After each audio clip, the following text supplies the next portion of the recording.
တန်တွဲလေစိမ့်နဲ့ကဘာကျော်ငပလီကမ်းခြေကိုအာရခတက်တော်အေကတိုက်ခိုက်ထင်းချုပ်လိုက်တဲ့သတင်းဟာခရိုနီကြီးတွေကြားရတတ်မအေးစရာဖြစ်သွားစေပါတယ်တန်တွဲမြို့မစင်လေစိတ်ကနေငပလီကမ်းခြေကိုကားနဲ့သွားရင်နိုင်ဝက်ပဲကြာပါတယ်တန်တွဲလေစိတ်ကျသွားပြီဆိုငပလီကမ်းခြေကျတာလည်းဖြစ်ပါတယ်ငပလီကမ်းခြေကအဆင့်မြင့်ဟိုတယ်အများစုဟာနဝတစစ်အုပ်ချုပ်ရေးလက်ထက်ကစပြီးလက်ရှိစစ်အုပ်ချုပ်ရေးလက်ထက်အထိစစ်ကောင်းဆောင်တွေနဲ့ရင်းနှီးတဲ့ခရိုနီကြီးတွေသာပိုင်ဆိုင်ကြပါတယ်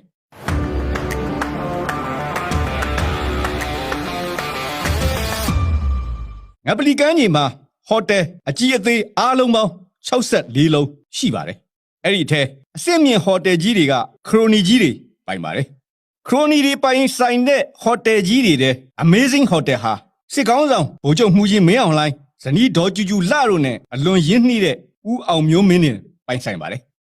Amazing Group of Company အကြီးအကဲဦးအောင်မျိုးမင်းနဲ့ဟာအထက်တန်းကျောင်းသားဘဝကလေးကဒေါ်ကျူကျူလှနဲ့ရင်းနှီးပြီးလက်ရှိစစ်ကောင်းဆောင်အိမ်ကိုအချိန်မရွေးဝင်ထွက်နိုင်သူပါ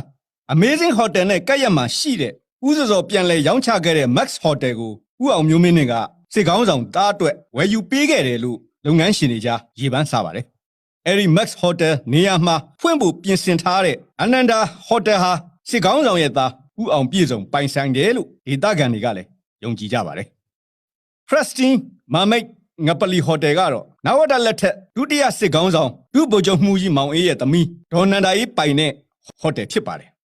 ဦးဒေဇရဲ့ထူးကုမ္ပဏီကနေဗိုလ်ချုပ်မောင်အေးသမီးအတွက်မြစ်တာလက်ဆောင်စောက်ပေးခဲ့သွားတာလည်းဖြစ်ပါတယ်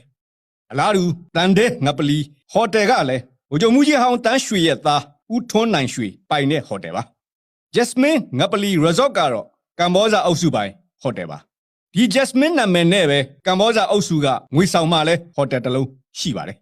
ကမ္ဘောဇာဘဏ်အကြီးအကဲဦးအောင်ကိုဝင်းနဲ့ရင်းရင်းနှီးနှီးဆက်ဆံရေးရှိတဲ့ဗိုလ်ချုပ်မှုကြီးမင်းအောင်လှိုင်ဟာငပလီလာတိုင်း Jasmine ငပလီ Resort မှာတဲခိုလေးရှိပါတယ်2023ခုနှစ်မှာကျင်းပခဲ့တဲ့မြန်မာထိုင်းစစ်တပ်နှစ်တပ်ကြားအစစ်မြင့်အရာရှိအစည်းအဝေးကို Jasmine ငပလီ Resort မှာပဲကျင်းပခဲ့ပါတယ်